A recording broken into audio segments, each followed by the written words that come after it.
Hello and welcome to the program. I'm Amarachi Ubani. Here's what's coming up within the half hour. Days of heavy rain push flood defenses into action across parts of eastern and southern China as the Yangtze River overflows its banks.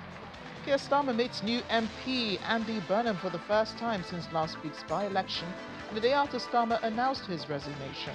Plus, a police officer is killed while attending to a shooting in Montreal's Côte d'Ivoire borough in Canada. Let's begin the world today. And we begin in China, where floodwaters have swept through parts of Liuzhou, turning roads into rivers after days of torrential rain across the southern region of the country. Following the heavy rainfall, authorities have mobilized rescue teams, drainage crews, and disaster relief workers as the risk of flooding continues to rise. Now, according to the Regional Hydrological Center, which issued an orange flood warning, 11 rivers across Guangxi have risen above warning levels. Meanwhile, China's National Meteorological Center has forecast more heavy rain and thunderstorms across the southwest of the country and the Jianghuai region, with extremely heavy rainfall expected in some areas. The Liuzhou Maritime Safety Administration has raised its flood control emergency response to level 3, the third highest level in China's 4-tier system. In the meantime, residents have been urged to follow local weather alerts and exercise caution when traveling.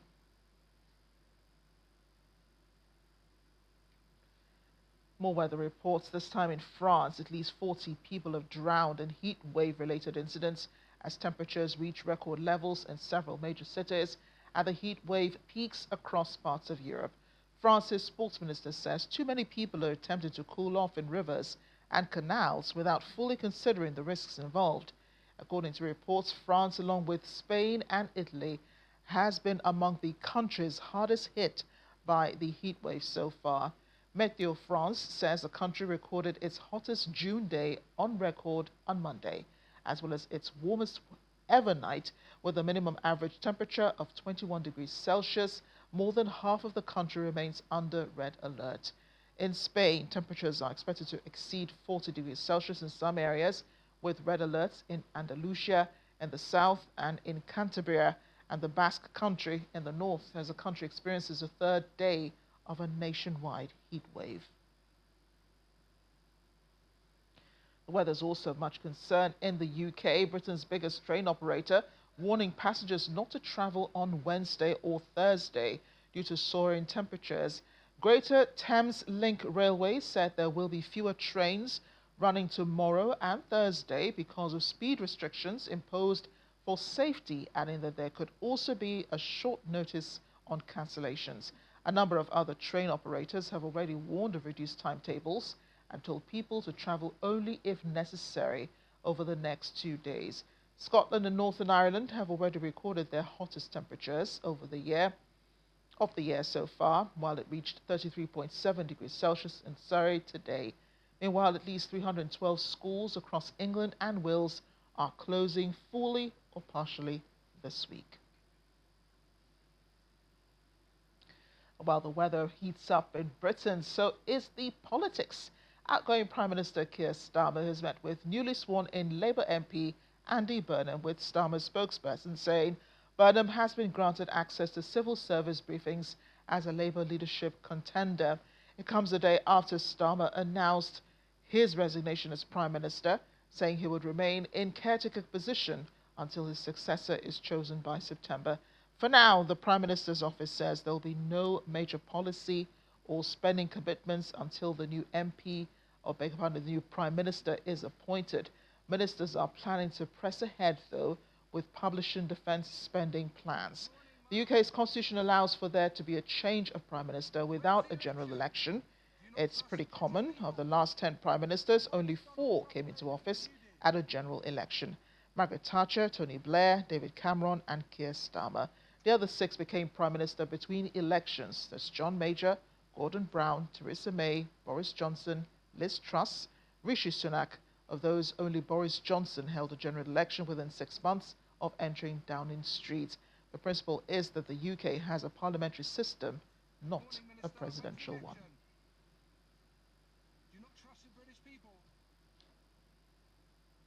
Well, back in Parliament, opposition leader Kemi Badenoch says the UK was not being governed under Keir Starmer. She faced off with members of Starmer's cabinet. Addressing the issue of governance, Starmer himself was absent from the deliberations.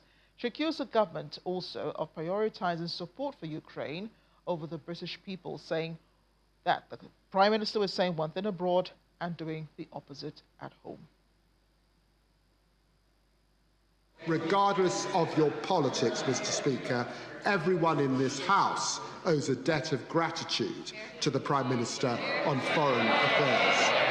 Mr. Speaker, I will turn now to the specifics of the G7 summit. Let me start with Ukraine. Mr. Speaker, once again, Russia chose to launch a huge attack on Ukraine on the eve of an international summit.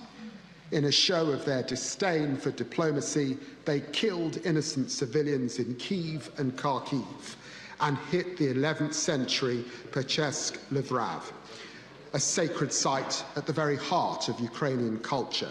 The Prime Minister gave assurances at the G7 about military support to Ukraine. He gave those assurances after the Defence Secretary resigned because he was being forced to make decisions that would increase the risk to our armed forces. The Prime Minister gave assurances about sanctions on Russian oil and gas, while here the government was lifting those sanctions. He is saying one thing abroad, Mr. Speaker, but doing the opposite at home. And these are just some of the many reasons he had to resign this morning, but apparently for some mysterious reason he must stick around until September. Given the Prime Minister has resigned, why is he hanging around?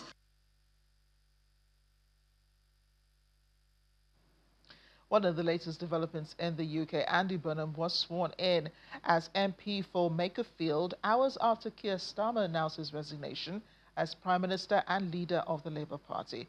Starmer announced his resignation outside of number 10 Downing Street, saying that every decision he made in office was about putting the country he loves first.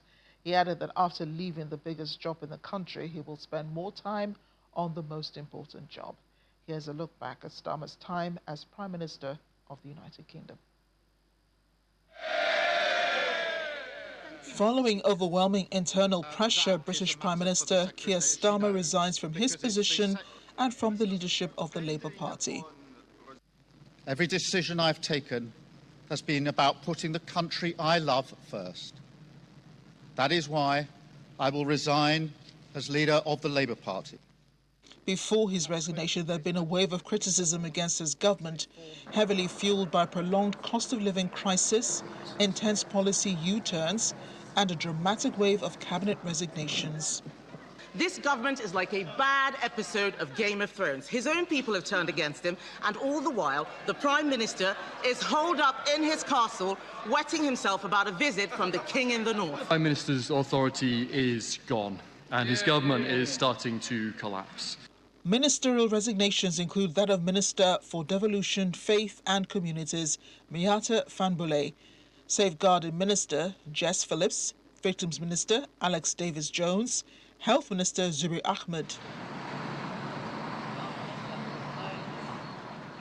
Their resignations follow a disastrous set of local election results for the Labour Party and growing controversy surrounding the vetting process of political appointment scandal involving Peter Mandelson and the sacking of senior civil servant Sir Ollie Robbins completely stalled his government's momentum. My government recognises the urgency. On July 5th, 2024, Keir Starmer was officially acknowledged by King Charles III as Prime Minister following Labour's historic win in the general election. By mid-July, he made immediate policy shifts, cancelling previous government's controversial Rwanda asylum scheme and launching the Border Security Command. In May of 2025, the Labour Party suffered historic, crushing losses during the local elections. Nigel Farage's Reform Party and a resurgent opposition chipped heavily into Labour's base, triggering panic among backbench MPs.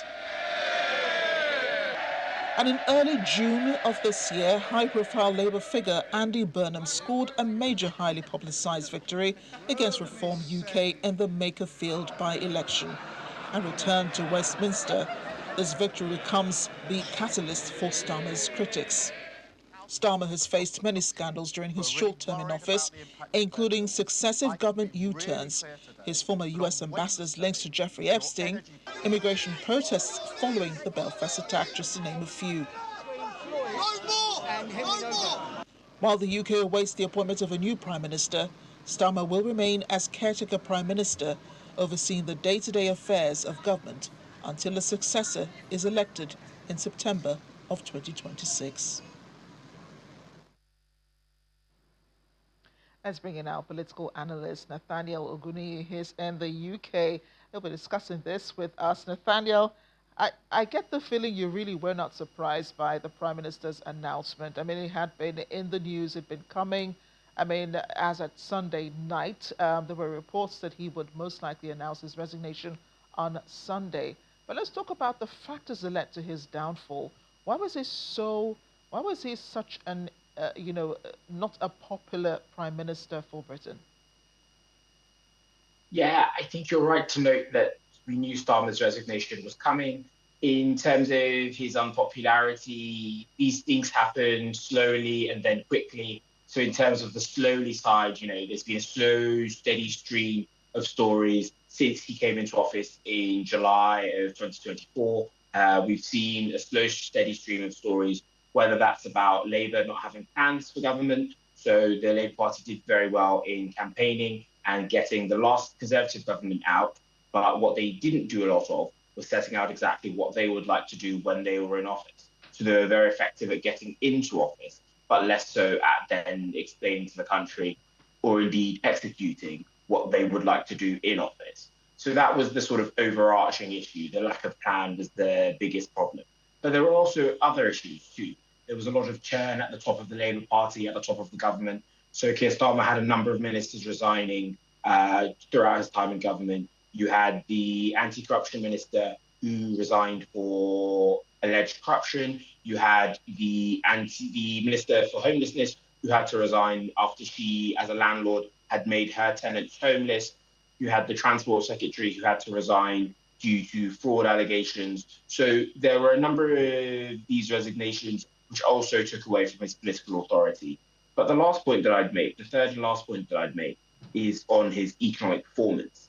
Starmer oversaw and still continues to oversee an economy that is flatlining in terms of growth. The UK is at 0.0 or 0.1% growth a lot of the time. You look at unemployment, that is rising. You look at inflation, that is above target. And food inflation in particular is significantly above target. It's been above target for the whole of this year, and indeed was high before the war in Iran. So you look at those three factors, and it's no real surprise that Starmer's gone. Yeah, and it almost seems like he's already baptizing his replacement with that meeting with Andy Burnham this morning. It seems that Labour MPs in Parliament were really excited about him being sworn in as MP for Makerfield. Could they be making a mistake here with Makerfield? Because I understand he's also run, for office before, and he lost at least 2 previous elections. Yes, that's right. So Andy Burnham, although he won this recent by-election and so has become an MP, Andy Burnham was previously a Member of Parliament. And while he was a Member of Parliament previously, he stood to be leader of the Labour Party and was unsuccessful in doing so twice. And so there is a question there about if he was unsuccessful in his previous bids to be Labour leader, then what has changed between now and then? What exactly is the policy? What exactly are the ideas that he thinks he will bring forward to the country? It's not yet clear because Andy Burnham has only had to contest a local election. He's only had to contest within that Makerfield seat. And so he hasn't had to set out his ideas for the country. It's not clear totally what he'd like to do for the economy. There are a lot of people projecting their visions onto him, but he's not actually being clear what he'd like to do in terms of tax, in terms of spend. He's not been clear in terms of what his priorities for government spending might be. So a lot of people have given what they think he might do, but he's managed to avoid committing to any one particular thing. And that sort of strategic ambiguity has led him to some success. Yeah, I foresee the same fate that befell Keir Starmer will probably befall him, if he is chosen as Prime Minister before a major election. and of course more tongue lashing from Kemi Badenoch in Parliament. But it's a really peculiar time that the Prime Minister is resigning.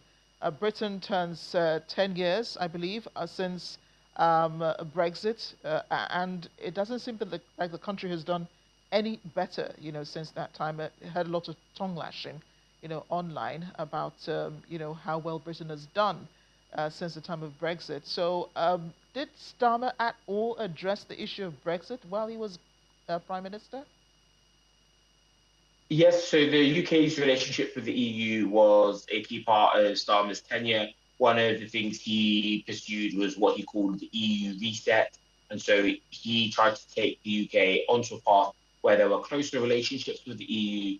He stated that the UK wouldn't be joining the euro area, for instance, so we wouldn't be giving up our currency, we wouldn't be joining the single market, or allowing freedom of movement for European citizens in and out of the UK.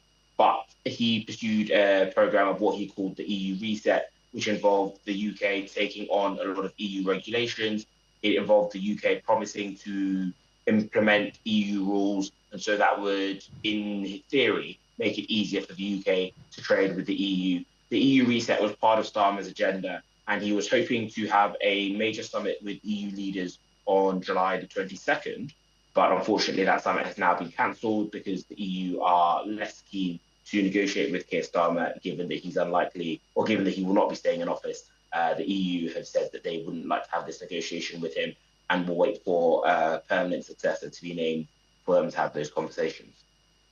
Well, I know we're supposed to wrap this up now, but Nathaniel, Starmer was also key, to holding, a lot of negotiations in Europe. The talks between Russia and Ukraine, EU's negotiations, I believe, on the continent, the EU's partnerships with the United States, the United Kingdom's relations with the United States as well. I mean, how does Starmer's resignation affect all of this? Because I'm sure it does. It does, and it goes back to the strategic ambiguity I talked about. The reality is Andy Burnham has not set out what his policy would be in terms of foreign affairs. So although we can expect him to broadly be in favor of supporting Ukraine, to broadly be in favor of sanctions on Russia, to broadly be in favor of having stronger relationships with the EU. Indeed, Andy Burnham campaigned for the UK to stay within the EU, and following the referendum, he said that he thought the UK should rejoin the EU at some point. Despite all of that, there's a lack of clarity as to what exactly Andy Burnham would like to do, who exactly he would like to have as Foreign Secretary, the nature of relationship that he'd like to have with the United States. All of these are unclear simply because Andy Burnham has only won a local election. He's won a by-election in one seat rather than setting out a platform for the country. Yeah. Well, Nathaniel, thank you. Thank you for joining us for this conversation. More interesting times ahead in UK politics. Thanks again. Thank you. We're off on a break now. When we return, hundreds of dogs and their owners gathering at Tokyo's big site on Sunday for an unusual Guinness World Records challenge. We'll tell you all about it.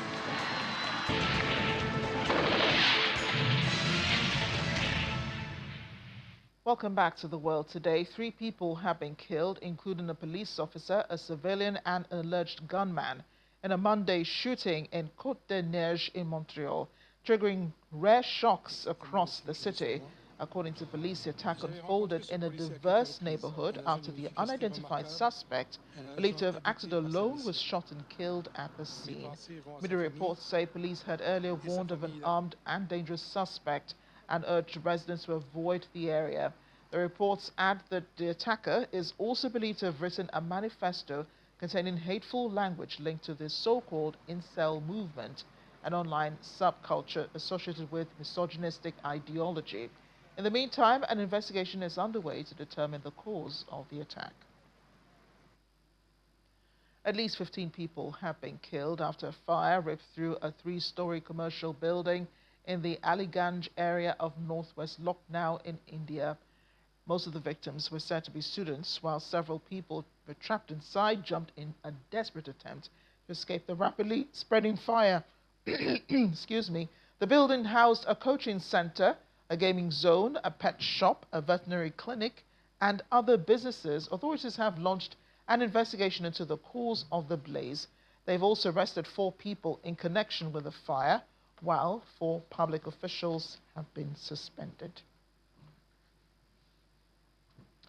Iran has denied claims by U.S. Vice President J.D. Vance it will allow nuclear inspectors back into the country following an initial round of talks between Washington and Tehran aimed at reaching a final agreement to end the conflict. Following negotiations in Switzerland, Mr. Vance said discussions involving the International Atomic Energy Agency could begin soon. However, Iran's foreign ministry stresses that Tehran has made no new commitments regarding nuclear inspections. The development comes after the United States temporarily waived sanctions, allowing Iran to sell oil in US dollars for the first time in decades. And as we end the program, hundreds of dogs and their owners have gathered at Tokyo's big site for an unusual Guinness World Records challenge during the annual London Dog Festival. They're attempting to see how many dogs can stay seated for at least 30 seconds. Rows of dogs, as you can see there, sat behind their owners as handlers try to keep them focused despite distractions from nearby pets and busy festival surroundings. The task appears quite simple, but keeping hundreds of excited dogs still, I tell you, it is a challenge. The Guinness World Records attempt took place during the London Dog Festival, one of Japan's largest dog events held at Tokyo Big Sight, East Hall, number 8. The official results are expected to be announced in the coming days.